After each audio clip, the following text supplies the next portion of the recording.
Shoreline of Faith.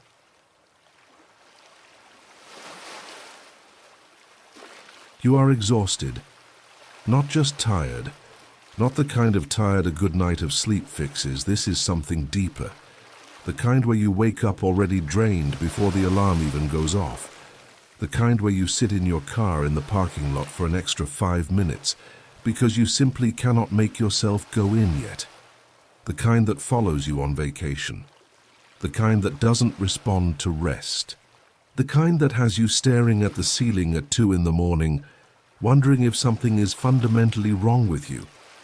And you have tried to fix it. You have set better boundaries. You have tried journaling. You have downloaded the meditation apps, read the books on productivity, taken the days off, rearranged the schedule, tried to sleep more, tried to do less, and you still feel like this.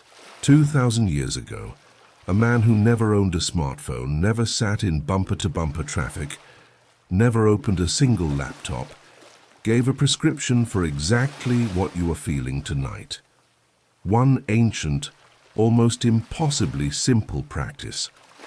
And almost nobody is talking about it, because it sounds too easy, because it costs nothing, because it goes completely against everything the modern world tells you about how to recover. Tonight, we are going to look at it together. Welcome to Shoreline of Faith, where we take the ancient words of Scripture and hold them up against the very modern lives we are actually living. Let's start by naming the thing correctly, because if we misdiagnose it, we will keep treating the wrong thing. The World Health Organization officially recognized burnout in 2019 and described it as a syndrome resulting from chronic stress that has not been successfully managed. 3 dimensions: exhaustion, a growing mental distance from your responsibilities, and a reduced sense of effectiveness. That is a useful clinical picture, but it is missing something. It is missing the soul, because what we are really talking about when we talk about burnout is not just running out of energy. It is running out of meaning. It is the slow erosion of the thing that made you want to do the thing in the first place. It is not just tired hands. It is a tired heart. And no productivity system on earth was designed to fix a tired heart. There is a difference between physical exhaustion and soul exhaustion. Physical exhaustion responds to rest. You sleep, you recover. But soul exhaustion does not respond to a weekend off. It follows you to the beach. It sits with you on the couch during the vacation you took specifically to escape it. You can give your body rest and still feel completely, utterly empty. And burnout does not stay in the office. That is the part we rarely talk about. It bleeds into your home. It shows up at the dinner table, where the people who love you most get the depleted version of you, the version with nothing left to give, the version that is present in the room but absent in every way that matters.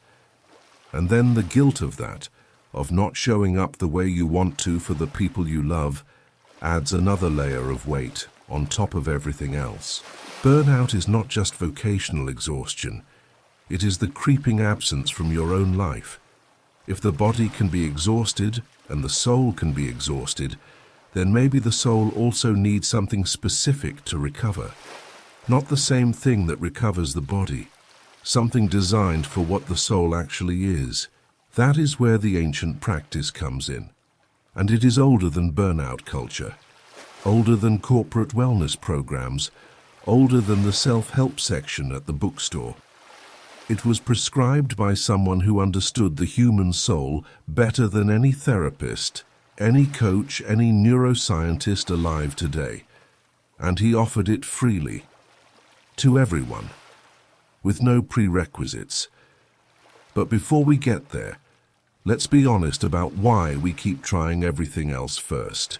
When you burn out, the world meets you with a set of very reasonable-sounding solutions. Sleep hygiene. Your cortisol levels are dysregulated. Get off your phone before bed. Maintain a consistent schedule. Get a sunrise alarm clock. Genuinely good advice, but you have tried it. Boundaries. Learn to say no, protect your time. Stop letting work bleed into every corner of your life. Also good, also genuinely useful, but the people who have built the strictest boundaries are still burning out inside them. Mindfulness. Be present, breathe, meditate. There is now extraordinary neuroscience behind mindfulness practices. They reduce cortisol, activate the calming part of the nervous system, improve focus. Excellent. And even the most disciplined meditators hit walls they cannot breathe through. Find your passion. One of the most crushing things you can say to someone who is burning out in a job they were once passionate about. People do not burn out in jobs they hate. They burn out in jobs they loved until they didn't. The passion did not save them. Self-care, exercise, therapy, nutrition, creativity, community, all of it good, all of it part of the picture, and none of it the cure. Why? Because every single one of these approaches treats burnout as a management problem. They assume the house is structurally sound and just needs better organization. Rearrange the schedule, patch the leaking roof, and you can get a lot of mileage out of that approach for a while. But what if the problem is not the management? What if the problem is the foundation? There is a moment in the Gospels where a rich young man comes to Jesus, and he has everything managed. He has kept all the commandments since he was a child. He is moral, disciplined, religious, and successful. His habits are in order. By every modern self-help metric, he is doing well, and he goes away sad. Jesus did not say to him, "Here are 5 better productivity habits." He went to the root. He touched the thing underneath all the management, the thing the young man was resting his identity and security on. And the man could not let go of it. Burnout at its root is a foundation problem, and you cannot renovate your way out of a cracked foundation. Matthew chapter 11, verse 28, one of the most well-known sentences in the entire Bible, and also one of the most underestimated.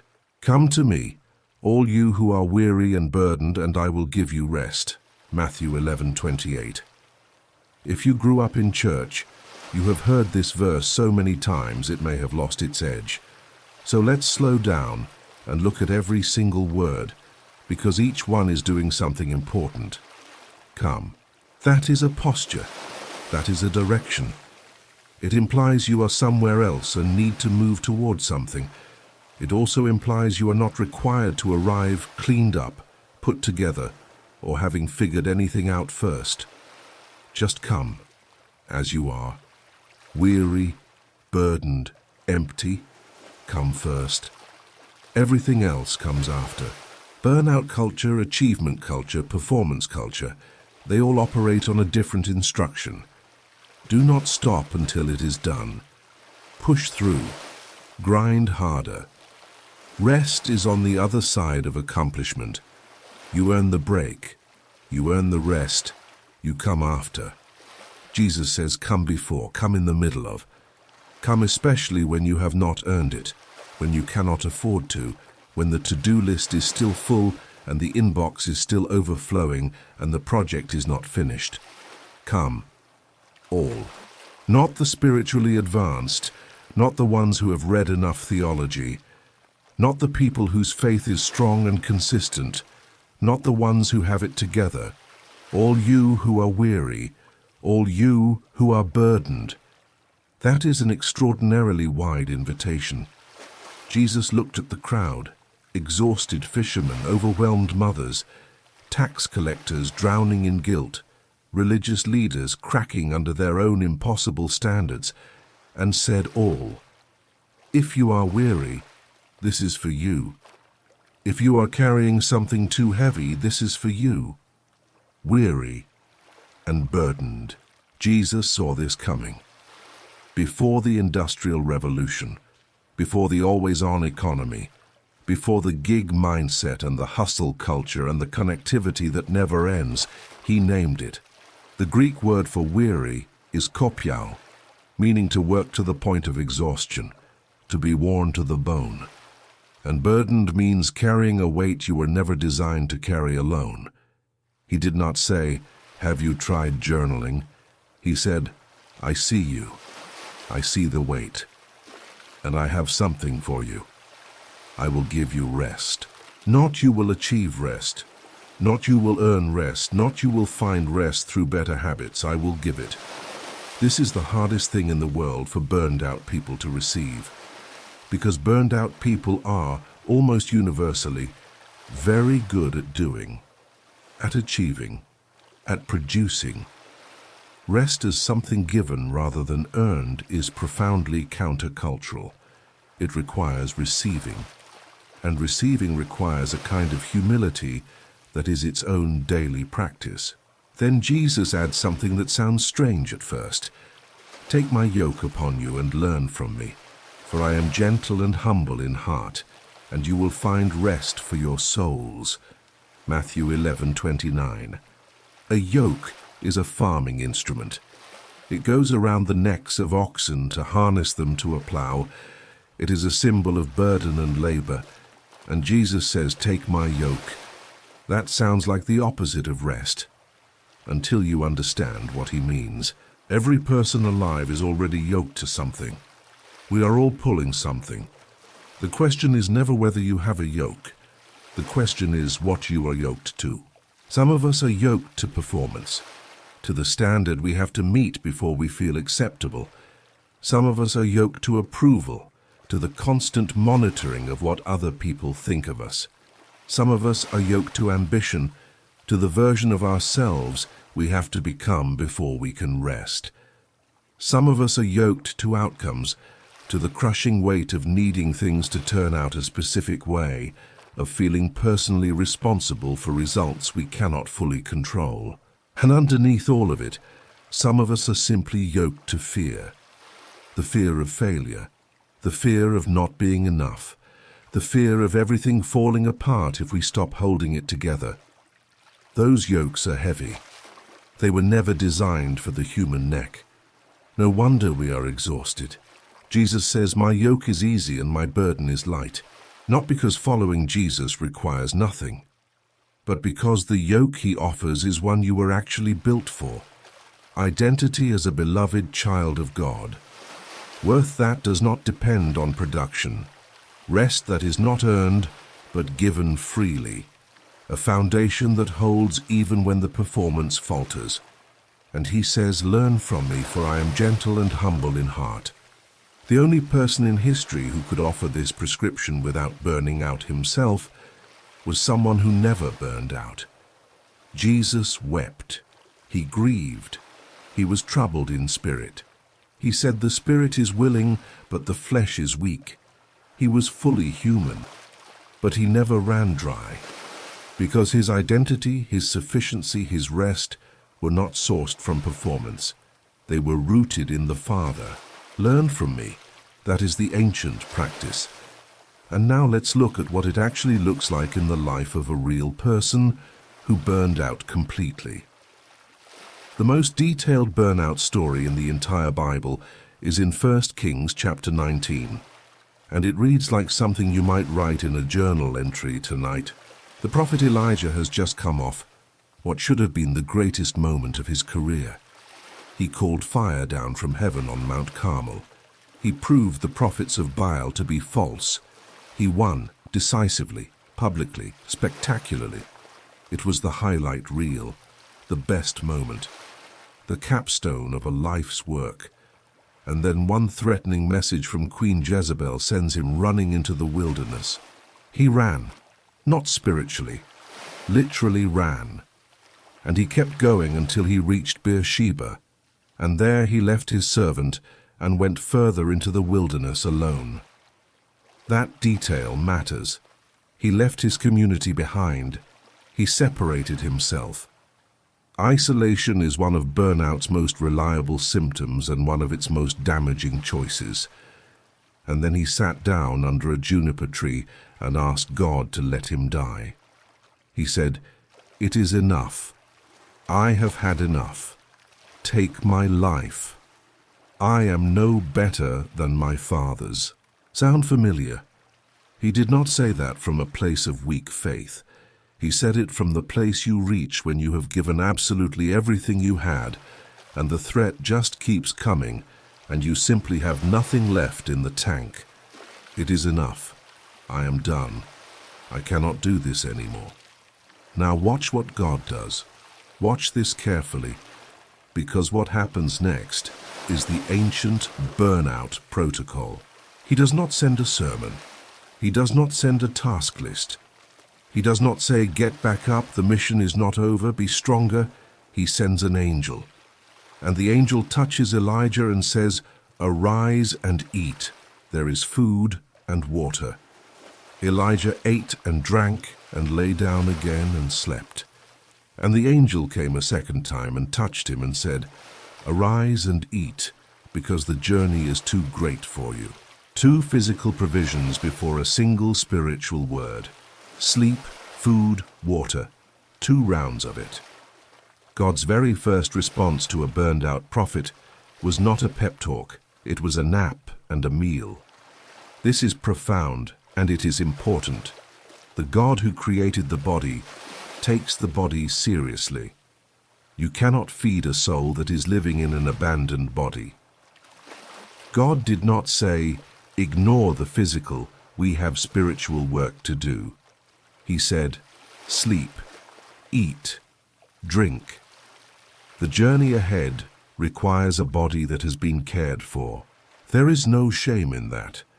It is not a sign of weak faith to need food and rest. It is the design of a compassionate God who knows you were made of dust, and that dust has needs. After Elijah was physically tended to, God led him on a 40-day journey to Horeb, the mountain of God. And at the cave, God asked him a single question. "What are you doing here, Elijah?" Not a rebuke, not a correction, a pastoral question. Where are you? Let's begin from the actual truth of where you actually are. Tell me honestly. And Elijah was honest. He said, "I have been very zealous for the Lord. I am the only one left, and they are trying to kill me." 3 sentences that read like a textbook description of burnout. I have given everything. I am completely alone in this, and there is no end in sight. Classic burnout language, the exhaustion, the isolation, the catastrophizing. And notice that God did not correct the theology before addressing the pain. He showed Elijah the wind and the earthquake and the fire, overwhelming, spectacular power. God was in none of them. And then a gentle whisper, a still, small voice. God was in the whisper. And after the whisper, God told Elijah 2 things that healed the burnout at its root. First, you are not alone. There are 7,000 people in Israel who have not bowed to Baal. 7,000. The isolation Elijah felt was real, but the truth was vastly larger than his feeling. He was not the only one. He never was. This matters enormously. The loneliness of burnout is one of its most disabling features. When we are burned out, we feel unseen, misunderstood, and uniquely alone in our exhaustion. And God's answer to that is not theological correction. It is community. It is the truth that others are walking the same road, fighting the same fight, carrying the same weight. You are not the only one left. And second, God gave him his next step. Just one. Not the entire plan. Not the full map of everything that needed to happen. Go and anoint Elisha. Just go. Just one thing. One step forward. That is what coming to Jesus looks like in practice. It looks like sitting down under the tree when you have nothing left. It looks like being completely honest with God about where you are. It looks like receiving the physical and spiritual provision He sends without guilt. And it looks like trusting that the isolation you feel is not the whole truth. The second dimension of the ancient practice is prayer, but not the kind of prayer we have made it into. We have turned prayer into another performance, another obligation, another way to produce something, produce gratitude, produce the right words, produce a spiritual outcome. And when we burn out in life, we burn out in prayer too. We stop because we do not know what to say, or because it feels like talking to the ceiling, or because we are too tired to add one more thing we are failing at. But that is not the prayer Jesus modeled. Mark tells us that very early in the morning, while it was still dark, Jesus got up and went to a solitary place and prayed. He did this regularly. Luke says he often withdrew to lonely places and prayed, not to produce a prayer, not to accomplish a spiritual task. He withdrew to be with the Father, presence, not performance. The most revealing moment of prayer in all of Scripture is Gethsemane. The night before the crucifixion, Jesus went to the garden. He said, "My soul is overwhelmed with sorrow to the point of death." He fell on his face. He asked the Father if there was another way. And then he said, "Not my will, but yours be done." That is the prayer that heals burnout. Not my will, but yours. Not my agenda, but yours. Not my timeline, my plan, my vision of how this should go. Yours. That prayer requires trust, which is also why it is the hardest prayer in the world. Because burned out people are almost always people who have been trying to manage things, trying to keep plates spinning, trying not to drop anything. And they have not, in the deepest sense, released control. Paul describes this kind of prayer in his letter to the Philippians. "Do not be anxious about anything, but in every situation, by prayer and petition, with thanksgiving, present your requests to God. And the peace of God, which transcends all understanding, will guard your hearts and your minds." Philippians 4:6-7. Notice what he promises. Not that the circumstances change, not that the job gets easier, the diagnosis improves, or the relationship heals overnight. He promises peace. Peace that does not make logical sense given the situation. Peace that transcends understanding, which means it is available even when the situation still looks exactly like it looks. And he says it will guard your hearts and your minds, not your outcomes, your heart, the interior, the place where burnout actually lives. That is what prayer does when it becomes presence rather than performance. It does not necessarily change what is outside. It changes what is inside. It reestablishes the place from which you face everything. If prayer has become one more obligation you are failing at, let it become simple tonight. Let the prayer be, "I am here. I do not have words, but I am here." That is enough. That is more than enough. The Father who knows what you need before you ask, who sees in secret, who counts the hairs on your head, does not need the performance. He is asking for your presence. And there is a shift that happens when prayer becomes that simple, when you stop performing and just show up. It is the shift from talking at God to sitting with God, from managing the conversation to just being in the room.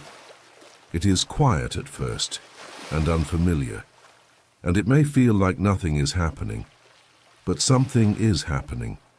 The soul is beginning to breathe again. Underneath every burnout is a control problem, not a moral failure, not a character flaw, not a lack of discipline, a control problem. We burn out trying to hold everything together, trying to carry the weight of outcomes we were never designed to carry, trying to keep all the plates spinning because we genuinely believe that if we stop, everything falls apart. And sometimes we are right, at least in the short term. Our stopping does create disruption. But the long-term reality is that we were never built to carry what we are carrying. And the human system, body and soul together, eventually collapses under what it was never designed to sustain. Peter wrote something that cuts directly to this. He said, "Cast all your anxiety on him because he cares for you." 1 Peter 5:7. The word cast is important. It is not placed gently. It is not occasionally delicate. It is throw, with force and with intention. Take the thing you have been white-knuckling and throw it toward God. The image is not a careful handoff. It is an act of deliberate release. And the reason we can throw it is the second half of the verse, because He cares for you. Not just because God is capable. We know He is capable. But capability alone does not make us trust. We trust because He cares. He is not a detached administrator of the cosmos. He cares about you specifically, about the weight you have been carrying specifically, about the thing keeping you awake at 2 in the morning. He cares. Jesus addressed the control problem directly, and He did it with extraordinary gentleness. He said, "Look at the birds of the air. They do not sow or reap or store in barns, yet your heavenly Father feeds them. Are you not much more valuable than they?" Matthew 6:26. The birds are not careless. They work. They search for food. They build nests. They care for their young. But they are not anxious. They are not running calculations of all the ways things could go wrong. They do not carry the weight of their entire survival on their own backs. They live within the provision of a God who sustains the whole system. And Jesus asks the question that quietly dismantles the entire architecture of burnout. Which of you, by worrying, can add a single hour to your life? Matthew 6:27. Think about what that question is actually saying. All the anxiety, all the mental energy, all the weight of trying to manage and control and anticipate every possible outcome, none of it adds anything. Not a single hour, not a single inch. The worrying is not productive. It feels productive because it feels like doing something about the thing you are afraid of. But it is not doing anything. It is spending enormous amounts of interior resources on a transaction that yields nothing. And the cost of it is everything. The cost of constant anxiety, of chronic low-grade fear, of always carrying the weight of what might happen, is exactly what you are feeling right now. It is the exhaustion that does not respond to sleep. It is the emptiness that does not respond to productivity. It is the burnout that no management strategy can reach. Because it is not a management problem, it is a trust problem. And then the lilies of the field. Solomon in all his glory was not dressed like one of these. And the lilies do not labor or spin.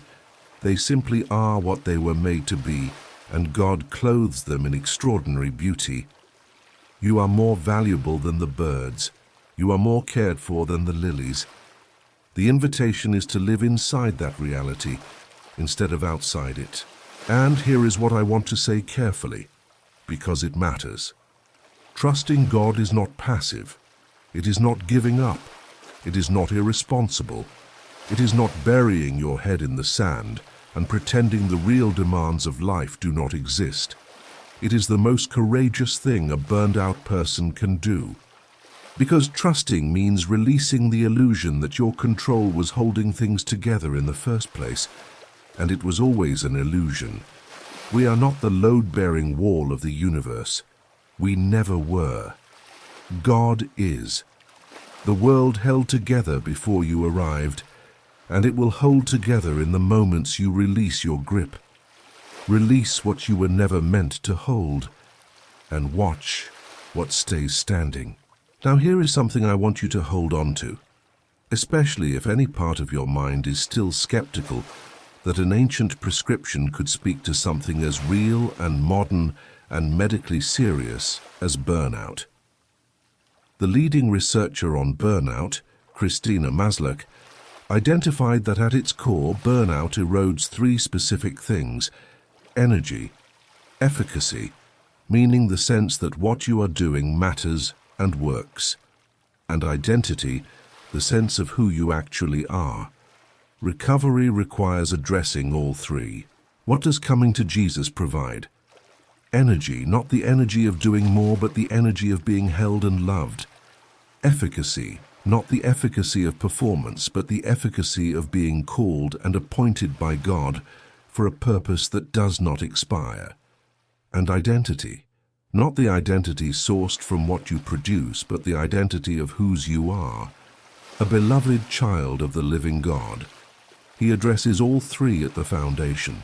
Modern neuroscience has discovered that the chronic stress state of burnout is characterized by sustained activation of the sympathetic nervous system, the fight or flight response, and the suppression of the parasympathetic system, the calm and rest response. Recovery requires activating the parasympathetic system. What activates the parasympathetic nervous system? Stillness, slow breathing, genuine presence rather than distraction, connection to something larger than yourself, and the release of the need to control outcomes. Sound familiar? Come to me and I will give you rest. Be still and know that I am God. Cast your anxiety on him. Present your requests with thanksgiving. Do not be anxious about anything. The Bible prescribed parasympathetic nervous system activation 2,000 years before neuroscience gave it that name. The ancient practice is not superstition. It is not wishful thinking. It is the oldest, most complete, most deeply understood burnout recovery protocol ever offered, and it was given freely to all who are weary, to all who are burdened, by the one who made the human soul and knows exactly what it runs on. So here is where we land tonight. 3 practices. 1 ancient prescription, a challenge for this week. The first practice is coming. This week, once a day, choose to come to God before you are ready, before the inbox is empty, before the to-do list is finished, before you feel spiritual enough or rested enough or good enough. Set aside 15 minutes, just 15, and come as you actually are. Tell God where you are. Tell him what you are carrying. Tell him, if it is true, it is enough. He can handle your complete honesty. He met Elijah under a juniper tree. He will meet you wherever you are. The second practice is praying, not performing, not producing, just being present. 5 minutes of sitting in the quiet with God, not to say the right things, but simply to be there. If the only prayer you can manage is "I am here," then "I am here" is the prayer. If it is "I do not know how to do this," then "I do not know how to do this" is the prayer. Let the prayer become presence, and let yourself be surprised by what begins to shift in the interior of your life. The third practice is trusting. Write down one thing, just one, that you have been gripping. Something you have been trying to control or carry or keep from falling apart by the force of your own will. Write it down, and then say out loud to God, "I cast this on you, not because I do not care about it, but because I believe you care about it more than I do, and I believe you are holding what I cannot." And then let yourself stop carrying it, even for just one day. See what is still standing by the end of it. It will still be standing. The invitation Jesus gave is still open. It has not expired. It does not have an expiration date. It was not only for the people who heard it on that hillside 2,000 years ago. And I want to say something to the person who is listening to this tonight and thinking, "I have been a Christian for years, and I still feel this way. I have been to church, I have read the Bible, I have prayed, and I am still burned out." And there is a quiet shame in that, because surely if the prescription works, I should be better by now. The prescription works, but it is not a one-time dose. It is a daily practice. It is a daily coming, a daily releasing, a daily choosing of the yoke that fits instead of the one that crushes. The fact that you need it again today is not a sign that it failed. It is a sign that you are human. Elijah came back from burnout and went on to anoint Elisha and finish his mission. And then, centuries later, he showed up on the Mount of Transfiguration, standing alongside Moses, talking with Jesus. The burned-out prophet under the juniper tree became that, not because he was extraordinary, because he kept coming back to the one who restores. Come to me, all you who are weary and burdened, and I will give you rest. He means it tonight. He means it for you tonight. The psalmist wrote, He restores my soul. Psalm 23, not He manages my soul. Not He improves my soul, not He optimizes my soul. He restores it, like something that was made whole and was broken and can be made whole again. The word restore implies original design. It implies returning to what was always meant to be. Your soul can be restored, not by a better system, not by more willpower, more discipline, a better morning routine, a stricter boundary, by the one who made it, who knows it from the inside, who has been waiting for you to stop running long enough to let Him meet you under the tree. If this video met you somewhere real tonight, take a moment to subscribe to Shoreline of Faith. We walk this shore together, one honest step at a time. And leave a comment. Tell me honestly, what is the one thing you have been carrying that you most need to lay down tonight? Let's tell the truth together here. Until next time, come to Him. He is gentle and humble in heart, and you will find rest for your soul.